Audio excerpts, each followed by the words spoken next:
मांजरा धरणाचा जो catchment area आहे तो पूर्णतः लातूर जिल्ह्याच्या बाहेरचा आहे। लातूर हा भौगोलिक दृष्ट्या उंच ठिकाणावर आहे, त्याच्यामुळे बाहेरचं पाणी आणण्यासाठी पंपिंगसाठी ह्या देवेंद्र फडणवीसच्या सरकारनं आम्ही मंजूर केलेल्या योजनेला अजूनही फंड दिलेला नाही, त्याच्यामुळे लातूरला पाणी नाही। ठीक आहे, ऐका उत्तर घेतो।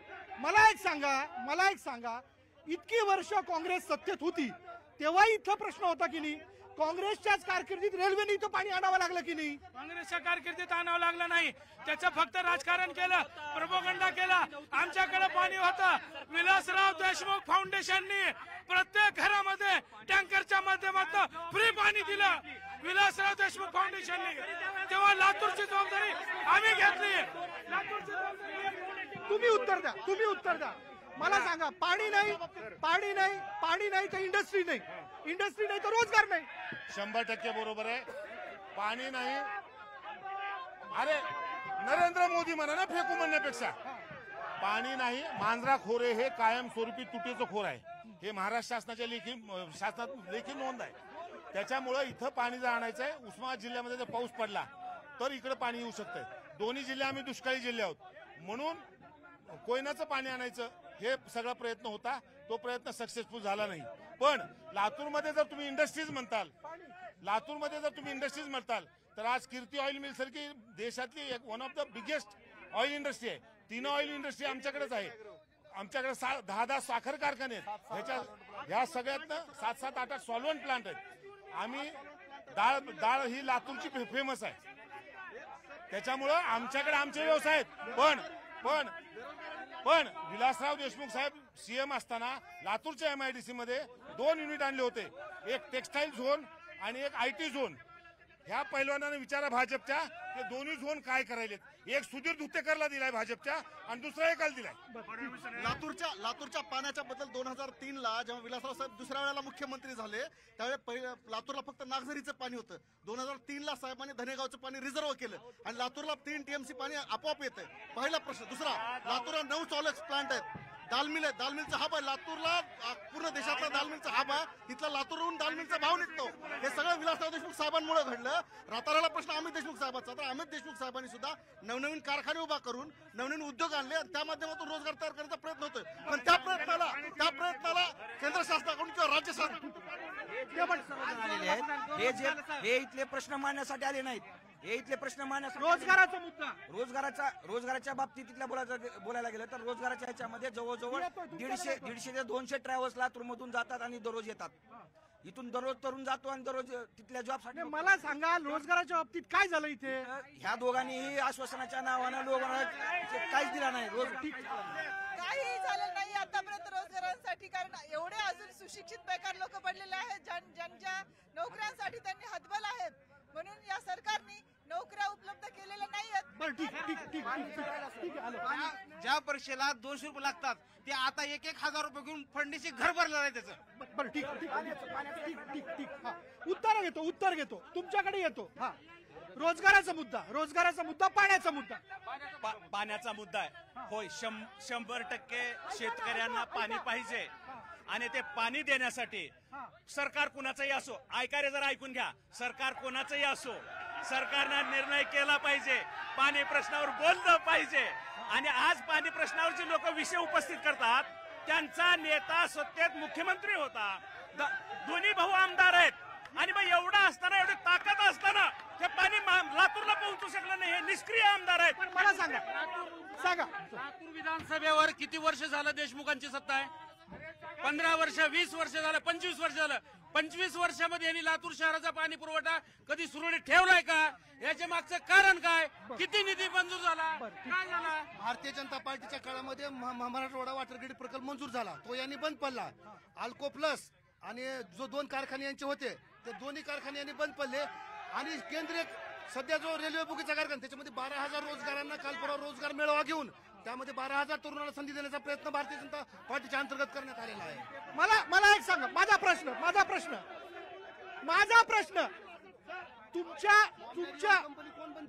तुमच्या जिल्ह्यावरती ना उद्योग क्षेत्र हा ठपका का लागला? सर, भौगोलिक परिस्थिती दुष्काळग्रस्त आहे, आता वॉटर ग्रीडचं काम कंप्लीट होणार आहे, पाणी आल्यानंतर सगळे प्रश्न सुटणार आहेत। तुमच्याकडे हा जेव्हा 2014ला निवडणूक चालू झाली तेव्हा 2 कोटी रोजगारांची घोषणा कोण केली होती? आणि आता 20 महाराष्ट्रातले उद्योगधंदे पळवून नेणारे कोण आहेत? महाराष्ट्रातला सगळ्यात मोठा होणारा जो प्रोजेक्ट होता तो गुजरातला का नेला? सुरतला हिऱ्यांची जी हे होती ती सुरतला का नेली? रोजगाराच्या बाबतीमध्ये बोलायला भाजपाकडे तोंड नाही. भाजपानं लष्करामध्ये सुद्धा नोकऱ्या देण्यासाठी अग्निवीर योजना आणली. याच्यासाठी वाईट अवस्था कोणती असू शकते? ठीक वेल कारखाना जो आणला होता विलासराव साहेबांनी, आणि हे किती दिवस विलासराव देशमुख साहेबांचं नाव घेऊन जगणार आहेत? यांच्या काळात त्यांनी काय कर्तृत्व केलं? जगूया सपने पप्पाचे. विलासराव साहेब स्वप्न किती दिवस जगणार आहेत? यांचं वैयक्तिक कर्तृत्व काय लातूरमध्ये? वैयक्तिक कर्तृत्व काय? ऐका ना, घोषणा देऊन काही होणार नाही. असं असेल तर मी येत नाही. हा बोला. सर, इथले प्रश्न हे दोन्ही सत्ताधारी विरोधक मांडत नाहीत, म्हणून इथे जे एक पत्रकारांचा एक ग्रुप आहे माझा लातूर नावाचा, ते लोक इथला दवाखान्याचा प्रश्न, पाण्याचा प्रश्न, आरोग्याचा प्रश्न हे सगळं मांडायला लागलेत. हे जे म्हणतात ना आम्ही केलो तुम्ही केलो, दवाखान्याचा प्रश्न घेऊ. सिव्हिल रुग्णालय, सिव्हिल हॉस्पिटल. ऐका, एकनाथ शिंदेचं वैद्यकीय मदत कक्ष किंवा एकूण काम मोठं आहे. एवढं जर त्यांचं काम मोठं आहे, ऐका ना, मला सांग. ठीक आहे. हॉस्पिटलचा विषय केव्हा सोडवणार आहे सांगा, टाइम बाउंड सिच्युएशन मध्ये. सन्माननीय एकनाथराव शिंदे साहेबांनी आरोग्याच्या बाबतीत घेतलेले जे निर्णय आहेत, हे निर्णय महाराष्ट्रातल्या नाही तर या देशातल्या सगळ्या जनतेने मान्य केलेला आहे. कुठलाही आरोग्याच्या बाबतीत एकही चुकीचा निर्णय एकनाथ शिंदे साहेबांकडून. सिव्हिल हॉस्पिटलच्या बाबतीत 100 खाटाचा हॉस्पिटलला मंजुरी मिळालेली आहे. तो ते पाप ह्यांचंच आहे. ज्या कृषीची जागा आरोग्य खात्याला द्यायला पाहिजे ती जागा ह्या लोकांनी न दिल्यामुळे प्रकल्प थांबलेला आहे. 100% सिव्हिल हॉस्पिटल होणार म्हणजे होणार. बर, सिव्हिलचं सांगतो, ह्या माणसाला म्हणाव शिवाजी माने अभ्यास करून या. 100 खाटाच नाही 500 खाटाचा दवाखाना मंजूर झाला. 180 कोटी रुपये मंजूर झाले. काय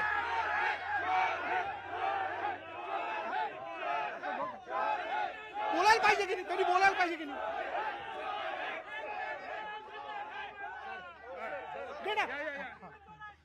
180 कोटी रुपये ह्यांच्याच काळात मंजूर झालेत.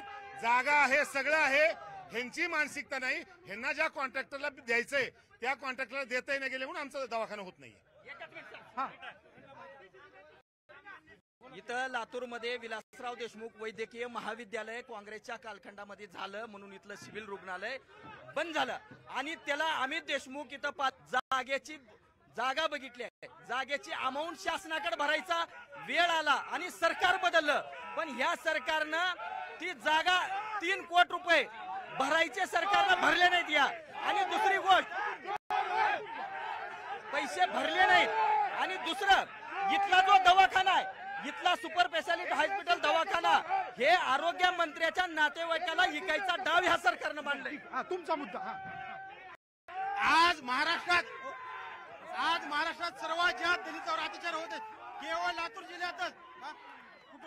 आणि आनंद कोटंबे प्रकरण राहू, कारण की त्याला कुत्र्यावनी मारहाण झाली होती, त्याच्यामध्ये पोलीस दखल घेतले नाहीत. तसेच आमच्या सचिन लामकरेवरचा मर्डर झाला. तसेच आणि रेणापूरमध्ये तपघाडे प्रकरण, आज महिलेवर, लातूरच्या एक मुलीवर अत्याचार झाला, तिचा मर्डर झाला.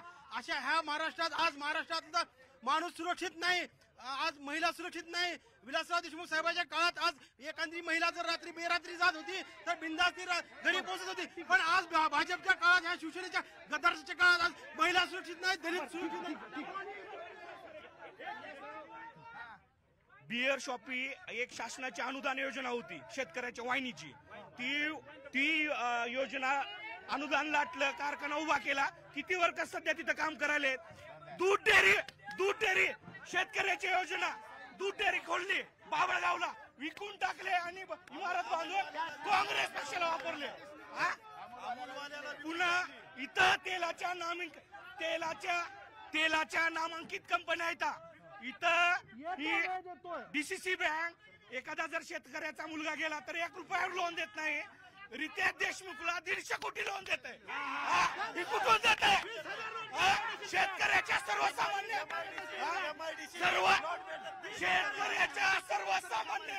शेतकऱ्याच्या मुलाला लोन शेतकऱ्याचा पैसा आहे. इथं हे सर्व मुद्दे मांडण्यासाठी आले आहेत ना, आपलं स्वतःचं पाकिट वाढवण्यासाठी आलेले आहेत.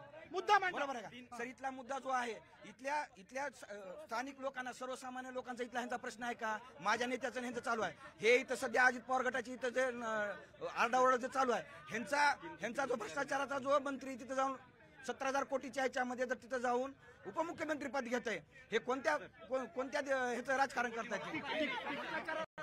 या ठिकाणी खरं पाहिलं तर छत्रपती शिवाजी राजांना अभिप्रेत असलेली लोकशाही या ठिकाणी बाबासाहेबांनी या ठिकाणी प्रदान केलेली आहे आणि त्या लोकशाहीचे आज मोदी सरकारच्या काळामध्ये धिंडवडं निघालेले आहेत. अर्थात भारताची लोकशाही ह्या मोदी सरकारच्या काळात चोरी गेलेली आहे.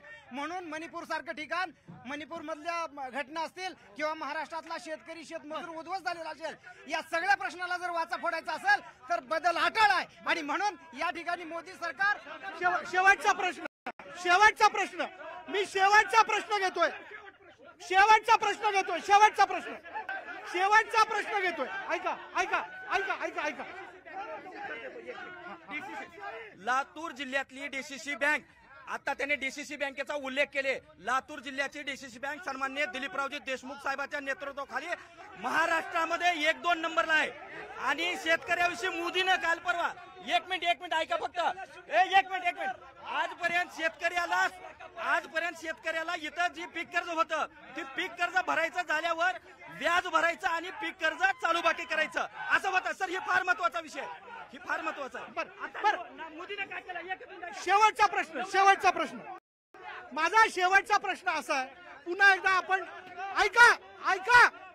ऐका आपण केंद्राच्या प्रश्नापासून सुरुवात केली. अर्थात इथं खासदारांनी काय केलं यावरती बोलणं अपेक्षित होतं. ठीक आहे, तुमचं म्हणणं काहीच केलं नाही. पण मी विचारतो जर आपले उमेदवार निवडून येत आहे तर तुम्ही काय करणार आहात? चला बोला. या ठिकाणी शासकीय जास्तीत जास्त मोठे मोठे प्रोजेक्ट आणण्याचा प्रयत्न करणार, पाणी नसल्यामुळे बस राहिलेला अनुशेष भरून काढणार. ठीक. याने आतापर्यंत काय केले? माझ्याकडे 20 प्रश्न आहेत. 20 प्रश्नाचे उत्तर द्या म्हणा यांना दोघांना. या दोघांना माझ्याकडे 20 प्रश्न आहेत, त्याचे उत्तर द्यायला लावा यांना. हे ते कशामुळे यांनी निवडून येतात हे यांना माझं मत आहे, तुम्ही जनतेचे प्रश्न ऐकून ह्यांनी उत्तर द्यावं. ह्यांनी गर्दा करू नये आपल्या कानात. फक्त आमचं ऐकावं, सर्वसामान्यांचं उत्तर. शेवटचा प्रश्न. वंचित बहुजन आघाडी इथे जर उमेदवार जर निवडून आले, इथे जर सत्ता आली तर त्या ह्याच्यातून रोजगार निर्मिती होईल. त्या आरक्षणाचा जो प्रश्न, मराठा आरक्षण असेल, धनगर आरक्षण असेल आणि मुस्लिम आरक्षण हे 5% मान्य असताना देखील हे राबवत नाहीत. नागरिकांच्या ज्या मूलभूत गरजा आहेत, आरोग्य, शिक्षण, बेरोजगारी आणि आरक्षण, ह्या ज्या गोष्टी आहेत, ह्याच्यावर ह्या गोष्टी जो कोणी उमेदवार देईल नक्कीच हे लातूरकर त्यांना मतदान देतील. आश्वासनं नको आहेत. आतापर्यंत मागील 25 वर्षापासून लातूरकरांना फक्त आश्वासनं भेटलेत, जुमले भेटलेले आहेत. हे जुमले नको असलेला आणि उच्च शिक्षित उमेदवार लातूरकर नक्की निवडून देतील. ठीक आहे, तुमच्याकडे येतो. एक नागरिक.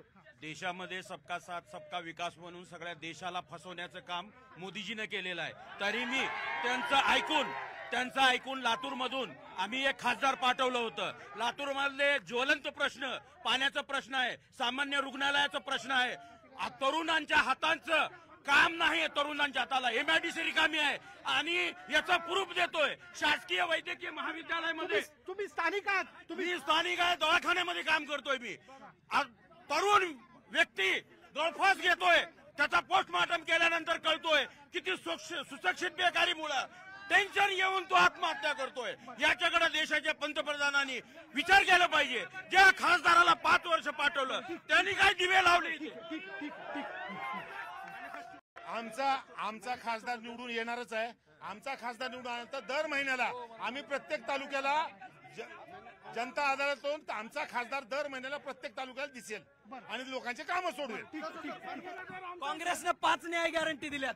महिला असेल, युवक असेल, श्रमिक असेल, शेतकरी असेल, आणि हे सगळ्या गोष्टी आम्ही काँग्रेस सत्तेत आल्यावर करणार नाही. आणि खासदार मागच्या 5 वर्षात काही करू शकलेला नाही. लातूरसाठी विमान सेवा चालू होईल. लातूर मुंबई, लातूर तिरुपती, रेल्वेमध्ये लातूर हे सगळ्या रेल्वे केंद्राशी जोडलं जाईल आणि शेतकऱ्यांना हमी भाव, सोयाबीनचं केंद्र लातूरला, देवणीचं केंद्र लातूरला आणि शेतकऱ्याच्या ऊसाला हमी भाव, हे खासदार जेव्हा काँग्रेसचे निवडून येतील तेव्हा हे सगळे आपण सगळे साक्षी आहात, आपण सगळे साक्षी आहात.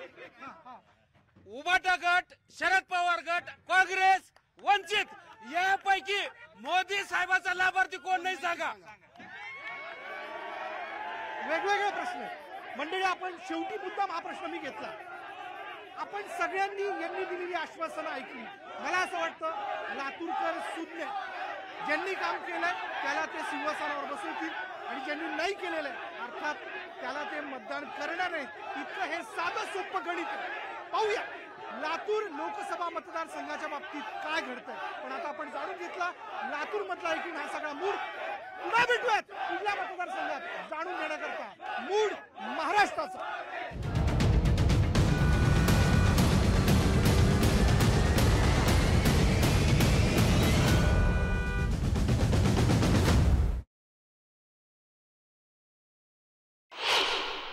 देशामध्ये वातावरण तयार झालेलं आहे. शेतकऱ्याच्या विरोधातलं, व्यापाऱ्यांच्या विरोधातलं, सर्वसामान्यांच्या विरोधातलं.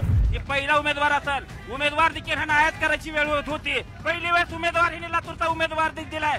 लोकांचं लेकरू आपलं नाही काम करत. कित्येक तालुक्यामध्ये खासदार गेले नाहीत आजपर्यंत. तालुक्यात या दोन्ही पण पक्षांनी सांगावं की ह्यांचे आमदार खासदार जर या इथल्या शासकीय रुग्णालयामध्ये जाऊन त्यांनी उपचार घेऊ शकतात का. कित्येक लोकांना रोजगार सुद्धा मिळाला. म्हणजे रोजगार मिळाला असं नाही, विलासराव देशमुख आणि कारखान्याबरोबर शेतीला सुद्धा फायदा, शेतकऱ्याला सुद्धा फायदा केला. या दोन्ही जे आहेत ना, ह्यांना खुर्च्या पाहिजे, सीटा पाहिजे, ह्यांना नेते व्हायचे. लातूरमध्ये पाण्याचा प्रश्न गंभीर आहे. सरकार कोणाचंही असो, सरकारनं निर्णय केला पाहिजे, पाणी प्रश्नावर बोललं पाहिजे.